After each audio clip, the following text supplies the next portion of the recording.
صاحب کے اعمال لاؤ، سیٹ صاحب کے، شیخ صاحب کے، بادشاہ صاحب کے، مجاہد صاحب کے، غازی صاحب کے اعمال لاؤ. کیا یا اللہ دیکھو اپنے بچوں اور بیوی کے ساتھ کیسا سلوک کرتا تھا، سب سے پہلے اس کو تولا جائے، سب سے پہلے اس کو تولا جائے. تو میرے بھائیوں، گھر اخلاق سے چلا کرتے ہیں، گھی کے چراغ جلتے ہیں اگر اخلاق اچھے ہوں، اور چولہے بجھ جاتے ہیں اور راتیں تاریک نہیں ہوتی، دن بھی تاریک ہو جاتے ہیں، اور گھر آباد نہیں ہوتے چاہے اس میں کتنا غل غپاڑا ہو، سنسان و ویران و بے آباد ہو جاتے ہیں جہاں اخلاق کے جنازے اٹھنے. پیڑ سے پتھر باندھ کے بھی خوشیاں منائی جا سکتی ہیں اگر اخلاق اچھے ہوں. سونے چاندی میں تول کر بھی آپ مسکراہٹیں نہیں دے سکتے کسی کو بد اخلاقی کے ساتھ. زبان کا وار ایسا ہے کہ سارے گھر کو آگ لگا دیتا، چاہے وہ مرد کی طرف سے ہو چاہے عورت کی طرف سے. اس لیے بھائیوں، اخلاق سیکھو، اخلاق. اور میں اس نتیجے پر پہنچا ہوں کہ پورے دین میں سب سے مشکل سبق اخلاق، سب سے مشکل. جب اثقل الشیء فی المیزان حسن الاخلاق، ان اثقل الشیء فی المیزان حسن الاخلاق. جب ترازو میں سب سے وزنی چیز اچھے اخلاق ہیں تو نفس پر بھی تو سب سے وزنی یہی ہوں گے. یا ابا ہریرہ علیک بحسن الاخلاق. ابو ہریرہ حسن اخلاق کو لازم کر لے اپنے اوپر، اعلیٰ علیک، اپنے اوپر سوار کر لے، اپنے اوپر مسلط کر لے. کیا مطلب؟ اندر میں کسی کسی کی یہ چیز ہوتی ہے کہ کوئی اللہ تعالیٰ کی طرف سے علم، کوئی کسی کو اللہ کی عطا ہو جائے وحدی طور پر اس کے اخلاق بغیر کسب کے ہوں، ورنہ علیکا کا لفظ بتا رہا ہے کہ یہ ٹھونسنے پڑتے ہیں، آتے نہیں، اوپر طاری کرنے پڑتے ہیں. کرتے کرتے پھر ہو جاتا ہوگا شاید. تو انہوں نے پوچھا یا رسول اللہ وہ کیا ہوتا ہے حسن اخلاق؟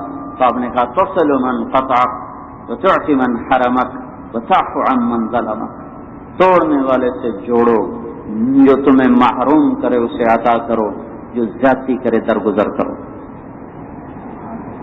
یہ اخلاق اگر بیوی اپنائے گی تو گھر جنت بنے گا، خامد اپنائے گا تو گھر جنت بنے گا، دونوں اپنائیں گے تو یہ بھی جنت اور آگے بھی جنت. عمران بن حطان ایک خارجی گزرا، خارجی، ایسا خطیب، اپنے زمانے کا ایسا خطیب تھا کہ سارے عرب پہ چھا گیا. حجاج کا دور ہے، حجاج بڑا خطیب، حسن بصری حجاج سے بھی اخطب اور افسد، اور یہ ایسی بلا تھا آگ لگا دیتا تھا 15 منٹ میں. یہ بڑا ہی بدصورت، اس کی بیوی بڑی خوبصورت. ایک دن اس کی بیوی نے کہا انشاءاللہ ہم دونوں جنتی ہیں. اس نے کہا وہ کیسے؟ کہ میں تجھے دیکھ دیکھ کے صبر کرتی رہتی ہوں، تو مجھے دیکھ دیکھ کے شکر کرتا رہتا ہے. صبر پہ بھی جنت، شکر پہ بھی جنت. شکلوں سے گھر نہیں آباد ہوتے، حسن پر گھر نہیں آباد ہوتے. اچھے اخلاق ہیں، اچھے اخلاق جس سے گھر آباد ہوتے.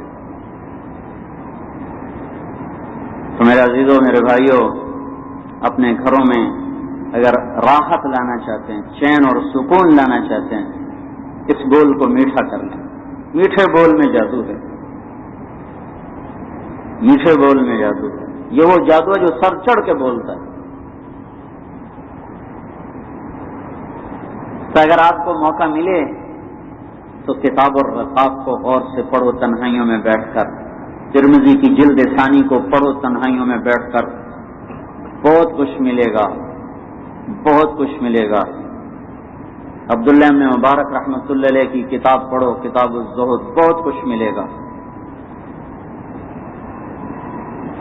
تو بھائی، اللہ تعالیٰ نے ہمیں زندگی گزارنے کے لیے ایک قانون دیا، ایک طریقہ دیا، جس میں ضرورتوں کو پوری کرنے کے لیے دائرے بنائے، پھر ان کو حاصل کرنے کا حلال طریقہ بتایا، جس میں نکاح اللہ تبارک و تعالیٰ نے اپنی طرف سے اجازت عطا فرمائی. اس کا اللہ کے نبی نے طریقہ دکھایا، خود بھی نکاح کیے، بیٹیوں کے کیے، صحابہ کے نکاح پڑھائے. فقراء کے ولیموں میں بھی شرکت کی، عمراء کے ولیموں میں بھی شرکت کی، تینوں طرح ہر طرح کے ولیمے کیے، غریبی والا ولیمہ بھی کیا، مسافری والا ولیمہ بھی کیا، اور غنیوں والا ولیمہ بھی کیا۔ حضرت عائشہ رضی اللہ تعالیٰ عنہ کے ولیمہ میں صرف دودھ پلا دیا گیا، حضرت صفیہ رضی اللہ تعالیٰ عنہ کا ولیمہ اس سے بھی آسان کیا گیا، کبھی اپنے اپنی روٹی لے کر میرے پاس آ جاؤ، ہر کوئی اپنی روٹی لے کر آیا، ولیمہ حضور کا روٹی اور لے کر آئے، یہ بھی ولیمہ کیا ہے۔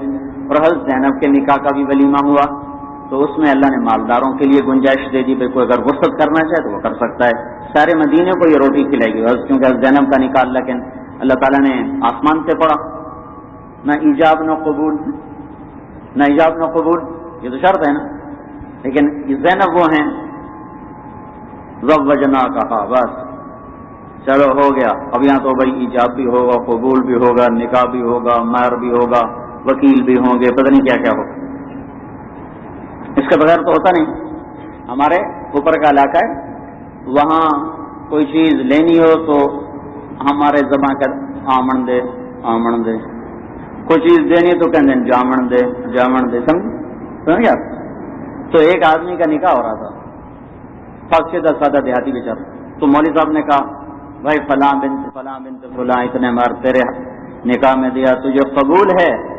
اس نے ماحول کے مطابق جی آمن دو، تو اس کے بھائی نے پیچھے سے اس کو کونی ماری، اچھا جی جامن دو، تو اس نے پھر پیچھے سے کونی ماری، کیا کرا، اچھا جی میں سارے دی صلاح ہوئے، تو مولوی صاحب نے کہا سارے دی صلاح نال کم نہیں بڑھنا، تیری صلاح نال کم بڑھنا، قبول کہنا پڑے گا، قبول۔ تو اتنی بڑی شرائط ساری اٹھا کر جاؤ زوجنا کہا، تو اس خوشی میں حضرت زینب رضی اللہ تعالیٰ عنہ نے خود ولیمے کا اہتمام، سارے مدینے کو کھلایا گیا، تو اس میں وسعت بھی پیدا ہو گئی۔ تو بھائی اصل بات تو یہ ہے کہ گھر کی زندگی اچھے اخلاق سے نکلتی ہے، فقر غنا یہ زندگی کے ساتھی ہیں، صبح و شام دن رات یہ انسانی زندگی کا لازمی حصہ ہیں، اخلاق اچھے ہوں تو شام بھی صبح بن جاتی ہے، رات بھی سویر بن جاتی ہے، اور اگر اخلاق برے ہوں تو دن کے چاندنے بھی رات کی تاریکیوں کی طرح نظر آتے ہیں، کھلے ہوئے پھول بھی خزاں نظر آتے ہیں۔ اس لیے آپ سب بچوں سے بھی کہتا ہوں، یہ تو ایک ہی شادی ہو رہی، آپ کی اللہ تعالیٰ عمریں لمبی کرے، برکت دے، علم و عمل میں اللہ تعالیٰ مطابقت پیدا کرے، آپ کو اچھے گھر نصیب فرمائے۔ تو جب اللہ تعالیٰ آپ کو اس حکم کے پورا کرنے کی توفیق دے تو میری یہ بات یاد رکھنا، اچھے اخلاق سب سے بڑا سرمایہ ہے، اچھے اخلاق سے بڑا کوئی زیور نہیں ہے، بڑا کوئی